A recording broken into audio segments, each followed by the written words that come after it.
जय हिंद दोस्तों, स्वागत है आपका हमारे YouTube चैनल मिस्टर एजुकेटर 3.0 में, जहां सफलता एक जिद है।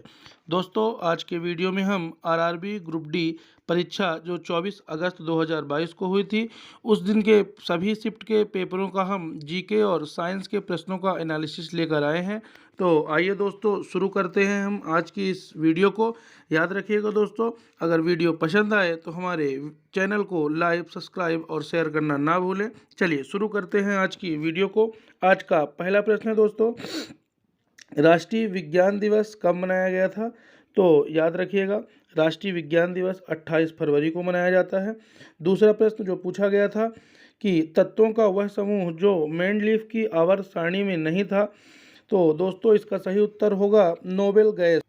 अगला प्रश्न जो पूछा गया था कि वायुतक कोशिकाएं किसमें पाई जाती हैं, तो याद रखिएगा, वायुतक कोशिकाएं जल कुंभी में पाई जाती हैं। तो दोस्तों इस प्रकार के प्रश्न पूछे गए थे आरआरबी ग्रुप डी परीक्षा 24 अगस्त में। तो अगला प्रश्न है दोस्तों, महात्मा गांधी ने वर्ष 1919 में किस एक्ट के विरुद्ध सत्याग्रह किया था? तो इसका सही उत्तर होगा रॉलेट एक्ट। अगला प्रश्न, शीतकालीन ओलंपिक 2022 में भारत की तरफ से भाग लेने वाला एकमात्र खिलाड़ी कौन है? तो याद रखिएगा, स्कीयर आरिफ खान भारत की तरफ से शीतकालीन ओलंपिक 2022 में भाग लेने वाला इकलौता खिलाड़ी है। अगला प्रश्न जो पूछा गया था कि किस दर्पण में सदैव आभासी और सीधा प्रतिबिंब बनता है? तो याद रखिएगा, इसका सही उत्तर होगा समतल या उत्तल दर्पण। अगला प्रश्न है दोस्तों, नाट्यांजलि महोत्सव तमिलनाडु में कब मनाया जाता है? तो याद रखिएगा, नाट्यांजलि महोत्सव महाशिवरात्रि को मनाया जाता है तमिलनाडु में। अगला प्रश्न, भारत में नोट छापने का एकमात्र प्राधिकरण किसके पास है? तो याद रखिएगा, आरबीआई के पास। अगला प्रश्न, जिप्सम को कितने डिग्री पर गर्म करने पर प्लास्टर ऑफ पेरिस का निर्माण होता है? तो याद रखिएगा, जिप्सम को 373 डिग्री केल्विन पर आप गर्म करेंगे तो हमें प्लास्टर ऑफ पेरिस प्राप्त होता है। अगला प्रश्न है दोस्तों, गौतम बुद्ध को ज्ञान की प्राप्ति कहाँ हुई थी? तो गौतम बुद्ध को ज्ञान की प्राप्ति बोध गया बिहार में हुई थी, याद रखिएगा दोस्तों। अगला प्रश्न दोस्तों जो पूछा गया था कि इंदिरा गांधी ने रुपये का अवमूल्यन कब किया था? तो इसका सही उत्तर होगा दोस्तों 6 जून 1966 को। इंदिरा गांधी के जब प्रधानमंत्री थी तब नोटों का अवमूल्यन हुआ था। अगला प्रश्न है दोस्तों, पैंथालासा क्या है? तो याद रखिएगा, पैंथालासा एक विशाल जल क्षेत्र है। पैंथालासा और पेंजिया हम पढ़ते हैं, याद रखिएगा। अगला प्रश्न दोस्तों, भारत का सर्वोच्च कार्यपालक प्रमुख कौन होता है? तो याद रखिएगा, जो भारत के राष्ट्रपति होते हैं वो भारत के सर्वोच्च कार्यपालक प्रमुख होते हैं। अगला प्रश्न दोस्तों कि 11वां मौलिक कर्तव्य कब जोड़ा गया? तो याद रखिएगा, 86वें संविधान संशोधन अधिनियम 2002 में 11वां मौलिक कर्तव्य संविधान में जोड़ा गया था।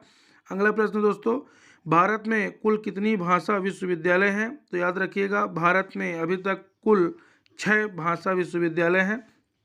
अगला प्रश्न दोस्तों कि पौधे किस प्रक्रिया में CO2 छोड़ते हैं? तो याद रखिएगा, पौधे श्वसन के दौरान CO2 छोड़ते हैं। अगला प्रश्न दोस्तों, निरपेक्ष अपवर्तनांक का मान कितना होता है? तो याद रखिएगा, निरपेक्ष अपवर्तनांक का मान सदैव 1 से अधिक होता है। अगला प्रश्न, विश्व आर्द्र दिवस वर्ल्ड वेटलैंड डे 2022 की थीम क्या थी? तो याद रखिएगा, wetland action for people and nature, ये थीम थी विश्व आर्द्र दिवस 2022 की। अगला प्रश्न जो पूछा गया था कि चौथे खेलो इंडिया यूथ गेम्स 2021 में सर्वाधिक गोल्ड मेडल किस राज्य ने जीते हैं? तो इसका सही उत्तर होगा हरियाणा। चौथे खेलो इंडिया यूथ गेम्स में हरियाणा ने सर्वाधिक 52 गोल्ड मेडल जीते। अगला प्रश्न, पर्यावरण प्रेमी पंथ संप्रदाय विश्नोई संप्रदाय किस राज्य में है? तो याद रखिएगा, ये राजस्थान में है। अगला प्रश्न जो पूछा गया था कि मनुष्य में श्वसन वर्णक किसमें पाया जाता है?